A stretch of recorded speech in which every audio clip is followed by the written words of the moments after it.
Hello जी, क्या हाल चाल। तो कल की क्लास में हम लोगों ने डिस्कस किया था इकोनॉमिक्स की मीनिंग के बारे में।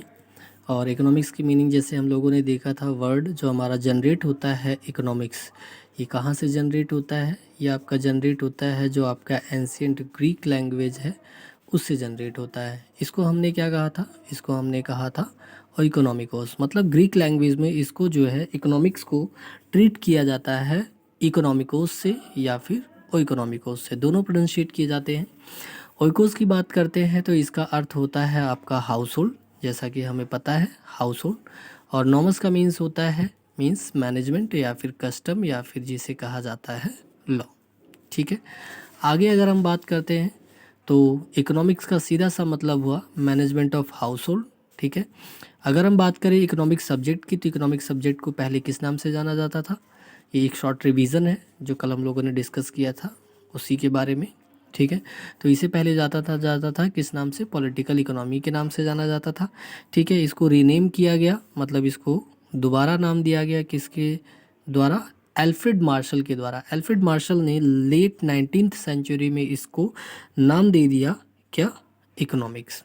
ठीक है, तो जिसे पहले पॉलिटिकल इकोनॉमी के नाम से जाना जाता था उसे अब एल्फ्रेड मार्शल ने 19th सेंचुरी में क्या नाम दे दिया? इकोनॉमिक्स का नाम दे दिया। ठीक है, तो ये तो हमारा कल का रिवीजन था। अब हम आगे बात करते हैं। तो जब हम बात करते हैं इकोनॉमिक्स की तो यहाँ पर हमें देखने को मिलती है मल्टीपल डेफिनेशंस। ठीक है, हमें बहुत सारी डेफिनेशंस देखने को मिलती हैं।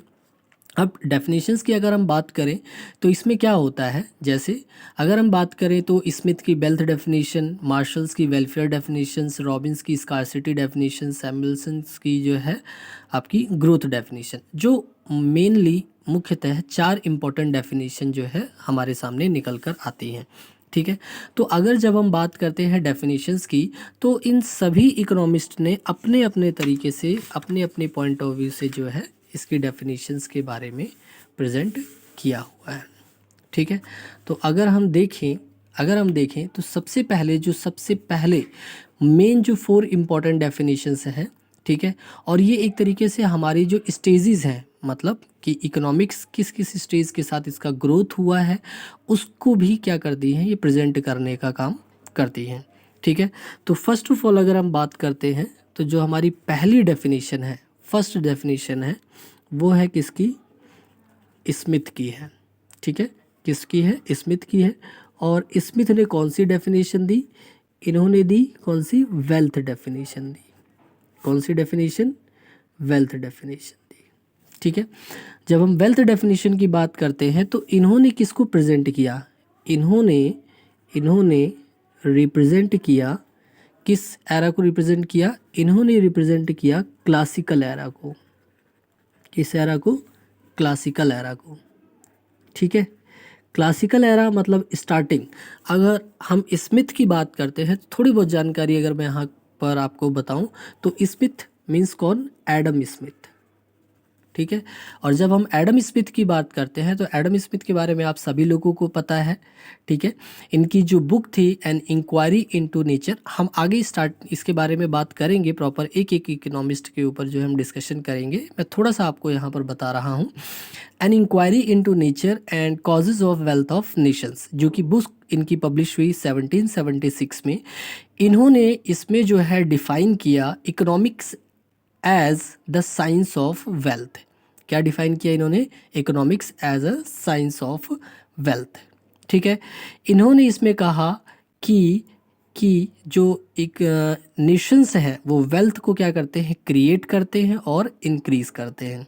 ठीक है, उसके साथ साथ इन्होंने ये भी कंसीडर किया that individual in the society wants to promote his own gains and in his process, और इस प्रोसेस में इन दिस प्रोसेस ही is guided and led by an invisible hand.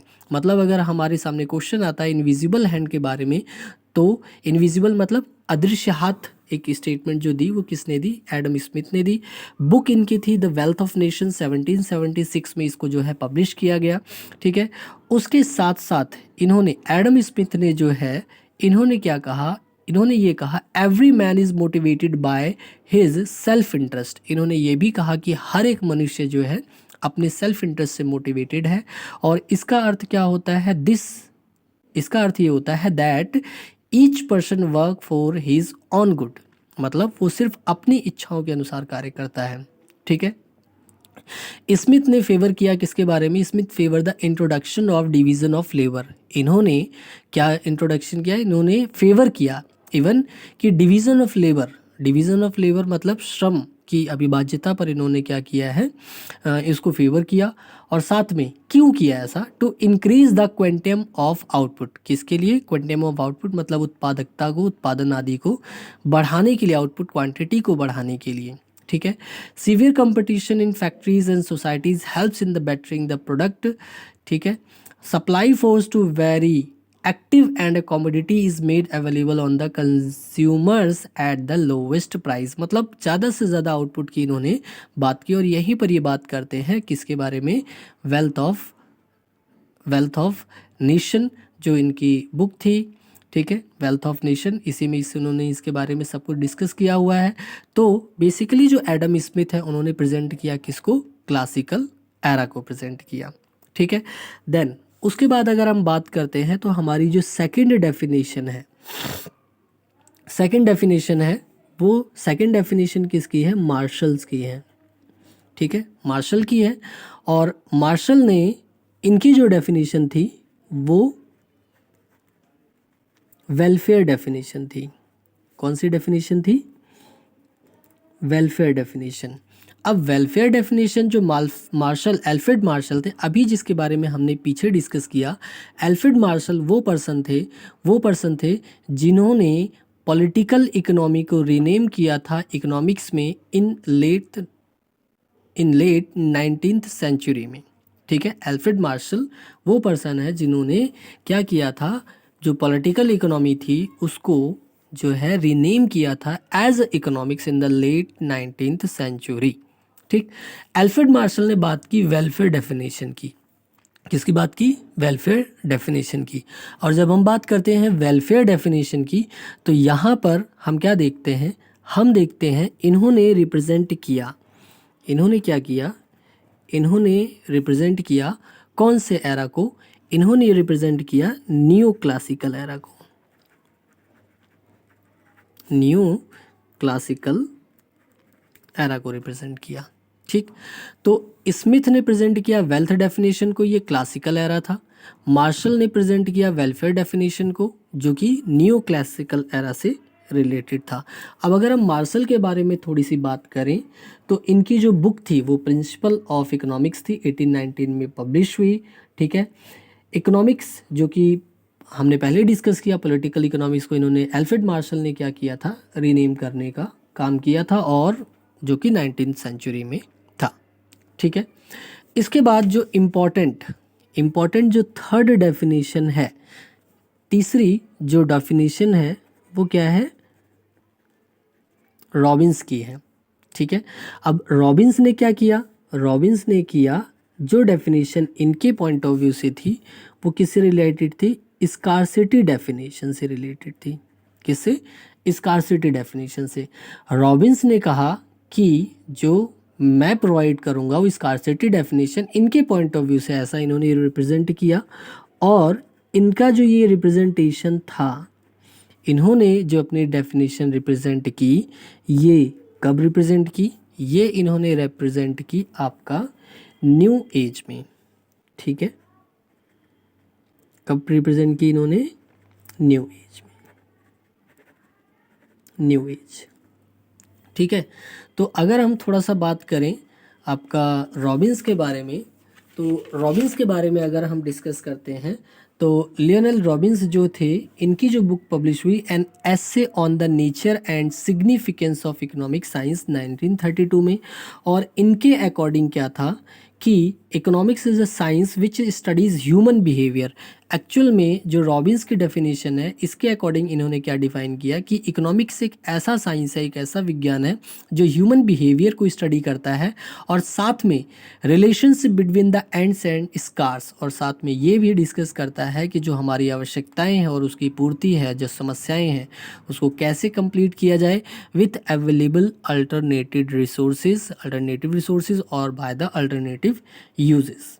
ठीक है, तो इन्होंने यहाँ पर इसके बारे में बात किया। इन्होंने सीधे सीधे कहा ends refer to human wants. इन्होंने बात की ह्यूमन वांट्स के बारे में, उनकी नीड्स के बारे में, उनकी वांट्स को सेटिस्फाई करने के लिए रिसोर्सेज के यूजेस के बारे में इन्होंने क्या किया है, बात किया है। ठीक है, इकोनॉमिक्स को रॉबिन्स ने अकॉर्डिंग टू रॉबिन्स, इकोनॉमिक्स जो है क्या है, साइंस ऑफ चॉइस है। रॉबिन्स ने क्या कहा कि भाई इकोनॉमिक्स जो है वो क्या है, साइंस ऑफ चॉइस है। ठीक है, आगे हम बात करते हैं जो हमारी इम्पॉर्टेंट फोर्थ डेफिनेशन है, जो चौथी इम्पॉर्टेंट डेफिनेशन है वो है सैमुअल्सन की। क्या है, सैमुअल्सन की जो है, सैमुअल्सन की डेफिनेशन है और ये प्रेजेंट करती है ग्रोथ डेफिनेशन को। किसको प्रेजेंट करती है, ग्रोथ डेफिनेशन को। ठीक है, जो सैमुअल्सन थे इन्होंने क्या किया, ग्रोथ डेफिनेशन को प्रेजेंट किया और इनका जो ये प्रेजेंटेशन निकल के आता है, मतलब ये रिप्रेजेंट करता है किस एज को, तो ये रिप्रेजेंट करता है आपका मॉडर्न एज को। ठीक है, जो मॉडर्न एज है उसको रिप्रेजेंट करने का काम करते हैं सैमुअल्सन। ठीक, अब सैमुअल्सन जो है जब वो बात करते हैं कि भाई हमारा एक तरीके से ग्रोथ डेफिनेशन है, पॉल सैमुअल्सन एक्चुअल में इन्हें कहा जाता था और इनके according economics the study of how men and society choose with or without the use of money to employ scarce productive resources and whatever. ठीक है, तो which could have alternative uses to produce various commodities over time and distribute them for consumption, या इस तरीके से, मतलब इन्होंने जो डेफिनेशन दिया है उसमें सीधे सीधे इन्होंने किसकी बात की है, ग्रोथ की बात की है। ठीक है, किसकी बात की है, ग्रोथ की बात की है। तो अगर हम बात करें ओवरऑल डेफिनेशंस में से, तो जो सैमुअल्सन की डेफिनेशन है, इन्हीं को एक, इनकी डेफिनेशन को एक सेटिस्फैक्ट्री डेफिनेशन के रूप में जाना जाता है। ठीक है, तो आज की क्लास अगर हम यहाँ पर बाइंड अप करते हैं तो यहाँ पर हम देखते हैं, सबसे पहले हमने डिस्कस किया किसके बारे में, एडम स्मिथ की जो डेफिनेशन है वो वेल्थ डेफिनेशन है, उन्होंने रिप्रेजेंट किया क्लासिकल एरा को।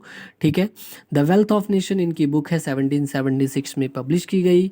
इनविजिबल हैंड और डिवीज़न ऑफ लेबर जो थ्योरीज थी इन्होंने ही दी। उसके बाद में अगर हम बात करते हैं मार्शल्स की, तो मार्शल ने वेलफेयर डेफिनेशन को रिप्रेजेंट किया जो कि न्यू क्लासिकल एरा को रिप्रेजेंट करता है।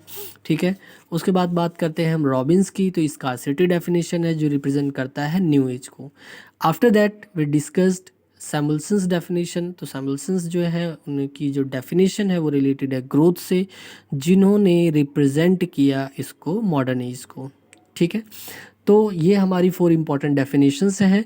नेक्स्ट क्लासेस में हम जो है इंडिविजुअली पर्टिकुलरली सिंगल डेफिनेशंस को, राइटर्स को, जो इकोनॉमिस्ट हैं, ये फेमस इकोनॉमिस्ट हैं, इनकी जो डेफिनेशंस हैं, इन्होंने किस बिहेवियर के साथ इन डेफिनेशंस को दिया है, ये कैसे रिलेट करती हैं इकोनॉमिक्स से, और उसके बारे में हम लोग यहाँ पर डिस्कशन करने वाले हैं। ठीक है, तो आई होप आप लोगों को जो है चीज़ें समझ में आई होंगी। मैं कोशिश करूँगा कि जो है और बेहतर तरीके से आप लोगों को समझा पाऊँ।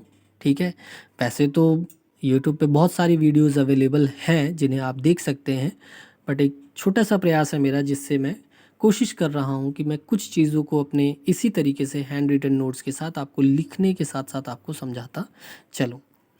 होप सो, मिलते हैं नेक्स्ट क्लास में। Thank you.